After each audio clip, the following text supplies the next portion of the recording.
بسم اللہ الرحمن الرحیم۔ میں جہاں آتا ہوں وہ دل ہے، مجھے زمین نہیں اچھی لگتی، مجھے آسمان نہیں اچھا لگتا، مجھے بندے کا دل اچھا لگتا ہے۔ جس دل میں اللہ کو آنا ہے، اس دل کو دنیا کی محبت سے گندا کر دیا، دنیا کی محبت سے، مال کی محبت سے، زیور کپڑے کی محبت سے گندا کر دیا، اس دل کو خراب کر دیا۔ ایسے دل کو اللہ دھتکار دیتا ہے۔ اللہ سونے کو نہیں دیکھتا، چاندی کو نہیں دیکھتا، اللہ کپڑے کو نہیں دیکھتا، اللہ دل دیکھتا ہے کہ بندے کا دل کیسا ہے، بندے کے دل میں کس کی محبت ہے۔ اللہ کی محبت میں غیر کو شریک نہ کریں۔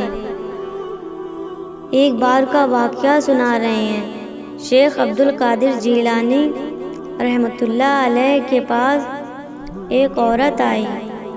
کہا حضرت، اگر پردہ کا حکم نہ ہوتا تو میں آپ کو اپنا چہرہ دکھاتی، لیکن اللہ نے حرام قرار دیا ہے مجھے کہ میں اپنا نقاب اٹھاؤں، لیکن اگر اجازت ہوتی تو میں آپ کو اپنا چہرہ ضرور دکھاتی کہ میں کتنی خوبصورت ہوں۔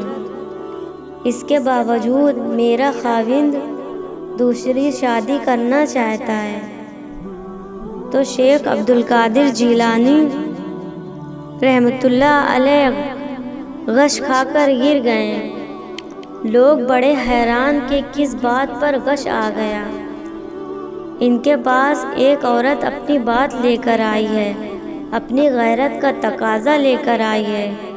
جب ہوش آیا تو فرمایا، اے لوگوں، یہ مخلوق ہے جو محبت میں غیر کو شریک نہیں کر رہی ہے۔ اللہ اپنی محبت میں کیسے کسی اور کو شریک کر سکتا ہے؟ مخلوق تو برداشت کرتی نہیں، لیکن اللہ نے برداشت کیا ہوا ہے۔ اس دل میں کتنے بت بٹھائے ہوئے ہیں، کتنے اللہ کے نافرمانی کیے ہوئے ہیں، اللہ نے برداشت کیا ہوا ہے۔ اللہ کریم ہے کہ برداشت کر کے چل رہا ہے۔ یوسف علیہ السلام کو اپنے باپ سے 40 برس جدا رکھا، پھر 40 سال کے بعد ملایا، رو رو کے آنکھیں سفید کر دیں۔ جب مل گئے تو پھر اللہ تعالیٰ کہنے لگے، بتاؤ کیوں دور کیا تھا تم دونوں کو؟ انہوں نے کہا، بتائیے۔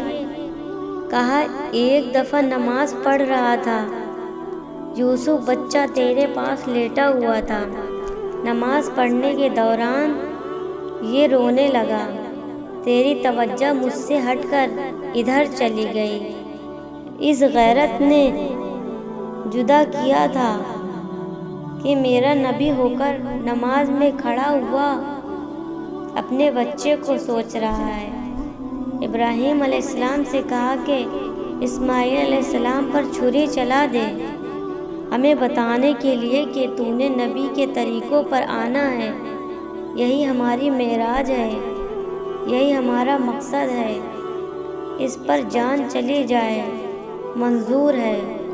خدا کے لیے ہم سب لوگ سنبھل جائیں اور اپنے دل میں صرف اللہ کی محبت پیدا کریں۔ دینے والی ذات صرف اللہ ہے۔ اللہ ہی ہے جو سب کچھ کر سکتا ہے۔ اللہ کے سوا کوئی کچھ نہیں کر سکتا۔ اللہ کے سوا ایک پرندہ پر بھی نہیں مار سکتا۔ اللہ ہر ذرے ذرے کا حال جانتا ہے۔ اللہ دلوں کے حال جانتا ہے۔ اللہ ہم سب لوگوں کو نیک بنائے۔ اللہ ہم سب کو نمازی بنائے۔ اللہ ہم لوگوں کی نمازوں میں خشوع اور خضوع پیدا کرے۔ اللہ ہم سب کو شرک سے بچائے۔ آمین ثم آمین۔